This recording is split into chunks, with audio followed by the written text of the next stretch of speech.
प्रिय छात्रों नमस्कार। एक बार फिर से स्वागत है आपके अपने यूट्यूब चैनल आर के क्लासेस में। तो देखिए आज क्या होगा, फिजिक्स का एमसीक्यू टेस्ट होगा, यानी जो वह विकल्पीय क्वेश्चन है उसका टेस्ट होगा। तो चलिए शुरू करते हैं। देखिए पहले क्वेश्चन में आपसे पूछा जा रहा है कि मैक्सवेल इकाई है, अर्थात मैक्सवेल किसकी इकाई है। तो चार ऑप्शन आपके सामने दिया गया है, इन चारों में से एक आपका सही होता है, उसी को चुनकर हमें लिखना होता है। तो इसमें क्या बताना है कि मैक्सवेल इकाई है तो किसका होता है, चुंबकीय फ्लक्स का होता है। किसका होता है, चुंबकीय फ्लक्स का। देखिए अगले क्वेश्चन में कहा जा रहा है कि घड़ी के स्प्रिंग में भंडारित ऊर्जा है। भंडारित ऊर्जा का मतलब होता है कि घड़ी के स्प्रिंग में कौन सी ऊर्जा भरी होती है। तो वह कौन सी ऊर्जा होती है, वह ऊर्जा आपकी स्थितिज ऊर्जा होती है। कैसी ऊर्जा, स्थितिज ऊर्जा। देखिए अगले क्वेश्चन में कहा जा रहा है कि आवृत्ति का मात्रक है। तो आवृत्ति का इसमें हमें मात्रक बताना है। तो आवृत्ति का मात्रक क्या होता है, आवृत्ति का मात्रक हर्ट्ज होता है। क्या होता है, हर्ट्ज। देखिए अगले क्वेश्चन में कहा जा रहा है कि लेंस की क्षमता का मात्रक होता है। लेंस की क्षमता का मात्रक क्या होता है। तो लेंस की क्षमता का मात्रक होता है डायोप्टर होता है। क्या होता है, डायोप्टर। चलिए देखिए अगले क्वेश्चन में कहा जा रहा है कि वायु में ध्वनि तरंग होती है। तो वायु में क्या बताना है कि ध्वनि जो तरंगे होती हैं कैसे होती हैं। तो आपका अनुदैर्ध्य होता है। कैसे होती है, अनुदैर्ध्य होती है। चलिए आगे बढ़ते हैं। इसमें बताया जा रहा है कि सूर्य का प्रकाश सूर्य से पृथ्वी तक पहुंचता है, यानी कितने समय में सूर्य का प्रकाश सूर्य से पृथ्वी तक पहुंचता है। तो 8 मिनट में पहुंचता है। अगर दिया जाएगा 8 मिनट 20 सेकंड या 22 सेकंड तो वो भी आपका सही रहेगा, आप उस पर टिक करेंगे। अगर 8 दिया गया है तो 8 मिनट में ही पहुंचता है।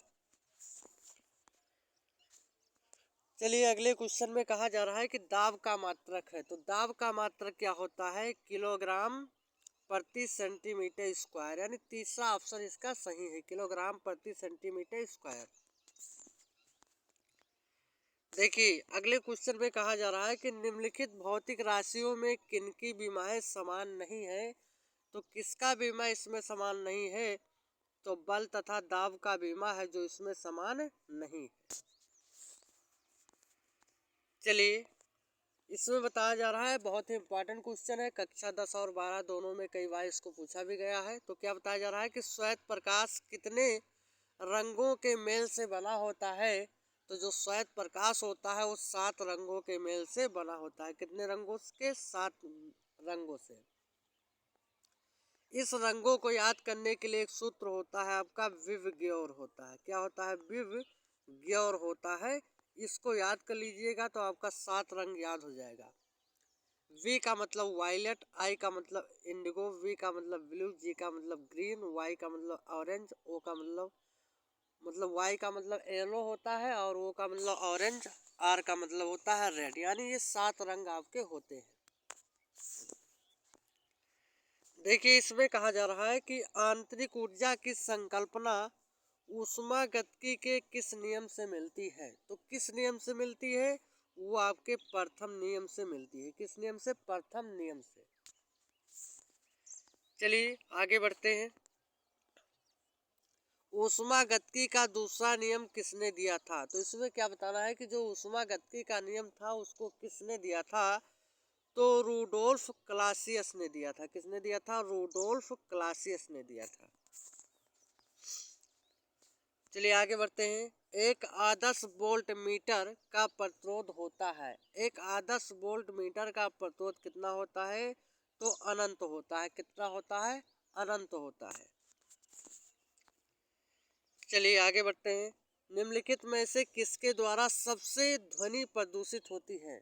तो आप जानते हो कि आसमान में हेलीकॉप्टर उड़ता है और उसकी आवाज़ हमें पृथ्वी पर सुनाई देती है। तो सबसे ज़्यादा किस में होगा, सबसे ज़्यादा आपका हवाई जहाज़ में होगा, क्योंकि ध्वनि का मतलब क्या होता है, आवाज़ उत्पन्न होना। चलिए आगे बढ़ते हैं।